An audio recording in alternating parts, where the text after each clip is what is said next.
Today we're talking about maximizing your income. Assuming you're not making any more, we're gonna talk about using what you've got and making the most of the money you are already earning. I'm Kate and I'm all about empowering you to make smart financial decisions so you can live happily below your means. Don't forget to hit subscribe and the notification bell so you won't miss my weekly tips and strategies. Here are 3 tips to help you live below your means and maximize your income.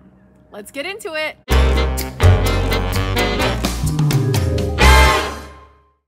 Number 1, create a capsule grocery list. I talked about this in my video called 10 Realistic Ways to Cut the Cost of Living Alone, and I had a huge reaction to it in a good way. A lot of you were like, this sounds like a great idea, and a lot of you have started to implement this a little bit more since you saw that video. But in case you missed it, I thought it was worth revisiting because it's a good one. You probably have heard of a capsule wardrobe, and hopefully you've seen my capsule kitchen video. If you haven't, I'll leave it on the end screen. But have you started a capsule grocery list? A capsule grocery list empowers you to make more meals with less ingredients. The example I used in that video, and I just feel like it's the best one, is eggs, bread, and cheese. Think about the things you can make with eggs, bread, and cheese. Grilled cheese, eggs and toast, egg and cheese sandwich, egg and cheese omelet, French toast. These 3 ingredients can go a long way. The other example I used in that video, because I think it's a good one, potatoes. Think of all the meals you can make with potatoes and all the sides you can make with potatoes. Potato soup, fried potatoes, baked potatoes, potato salad, potato pancakes. Get excited about potatoes if you like potatoes. And potatoes still are relatively affordable. Here's 2 more things that I think about. Tuna. Tuna, first you'll get some good protein. Tuna patties, cold tuna fish sandwich, tuna casserole, pasta with tuna, a tuna melt if you want a hot sandwich. Much can be done with tuna if you like tuna. Kaden was just introduced to tuna and now he's a fan, which I'm thrilled because it's just another great option to eat. Beans. You guys, just Google meals I can make with beans and boom, 25 best bean recipes are gonna pop right up. And think of all the things you can do with those beans. Get your fiber in, plus they're really tasty. And you can spend less with less ingredients, making more. Get the foods that are gonna go further for your dollar. And if you're a person that likes to repeat meals, you can do that, or you could pick like a new capsule grocery list each week to try new things and experiment.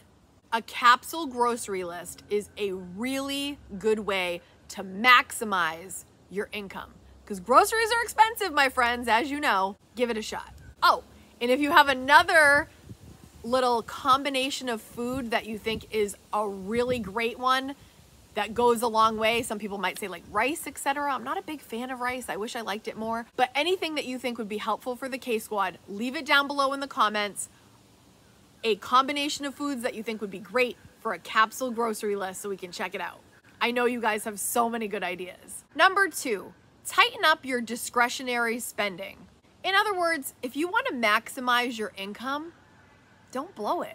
And what I mean by that is don't be wasteful. You have worked so hard to earn that cash.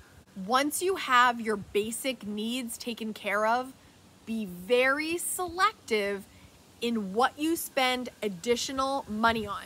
You've got your home taken care of, your utilities are covered, your car is being paid for, you've got gas in the car, you've got food in your belly. You've got to be very intentional on what you spend beyond that if you want to maximize your income and not just waste it on stuff that we don't need. Things add up so fast, like little things that you think don't matter, but they do. Be very clear on what you value and then align your spending with those values so that it matches, it makes sense, and you know you're really putting your money toward the things you value. Let me give you a bad example of not doing that, right? Okay, I think back of when I was in my 20s and I was young and single. Now, I'm not saying you shouldn't go out and have fun when you're young and single, but I'm gonna give you an example of how what I say my goals are might not align with the actions that I'm doing. So this can be at any decade, but I'm thinking of when I was back in my 20s. Let's say I said being healthy and saving money is really important to me. And so my friends say, hey, you want to go out on Friday night? And I'm like, let's see. I really am trying to eat better and I'm really trying to save money. But oh, what the heck? You only live once. Let's go. So you go, and I go out and I go to a restaurant and I have fried appetizers and food. Maybe I'm not picking the right things, or even just sometimes restaurant stuff, a little bit more caloric, etc. And I have a couple cocktails, and then we go out dancing, and there's a cover charge, and then it's late, and now we're hungry, and then we get pizza and fries at the end of the night, and then we can't get home, so we have to call an Uber, and then we spend money on that, and then we go to bed, and then I feel like junk the next morning because I stayed up really late. And then my friends say, oh, let's go to a breakfast. So you go have a greasy breakfast, and then you just still are tired from going out all night, and then you sleep all day. And then the next night they call and say, that was so fun. Let's do it again. And you do. Does that sound like I want to eat healthy and do healthy things for my body and save money? I'm not saying that you can't go out and have a good time once in a while, but what I'm saying is the two don't necessarily match up. And again, I'm not saying these one-offs, but think about what you might say your goals are. Let me give you another example. Say you are saying owning less, decluttering really helps you focus. And on top of that, of course, you're looking to save money. So minimalism, decluttering, less is more, and saving money is important to you.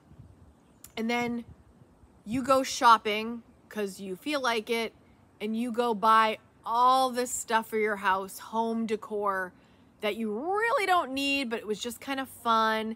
And then you come home, you've got all the stuff, and you kind of just did it on a whim, right? Just spontaneous. And then you have all the new stuff, and then you don't know what to do with the old stuff. And you didn't make a plan for the new and the old stuff. So you just shove it in a closet. And now your closet's full of stuff. And the new stuff you just spent all that money on. The old stuff, you probably say, I'm gonna bring it to Goodwill, but you don't. You're busy. You just shove it in the closet. So again, in this example, is what you said your goal is aligning with your actions? Probably not. Back to the initial tip.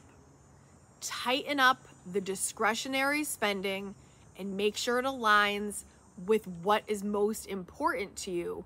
This will really help maximize your income and not waste on things that are really not that important to you and don't move the needle in your financial life. Number 3, connect your spending with your work and your income with your time. Sometimes I'm very tempted to go out to eat. Sometimes I don't want to pack lunch. I just want to go eat something or grab something. And then when I think about the hours it would cost me of work to have that sandwich or that dining experience, I'm just like, nah, I think I'll just make it at home. Say you want to buy $100 pair of shoes and you're at work and you're thinking, I really want those. And then you're like, okay, if I want those, depending on what you make, I'm gonna have to work the next, example, 4 or 5 hours to have those pair of shoes. Like the next 4 or 5 hours that I'm working, all I'm gonna get out of it is that pair of shoes. Is that worth it? Could I go without the shoes? Would I rather use that $100 for something else? Just connecting and being very mindful of how that relates. Okay, so now there is a lawnmower going on somewhere in the distance. There is a plane flying overhead again. I think this might be my cue that I need to wrap it up soon. Thinking about your budget in this way can be a way to psychologically reframe how you view your money. Whoa, there's a bee. If you're watching this and you want to know more about living below your means and tips, I'm going to leave a video for you here. And if you want to check out that capsule kitchen, I'm going to leave that for you right here. And now there's hammering going on. Yeah, I gotta go. Love you guys. See you next week. Bye.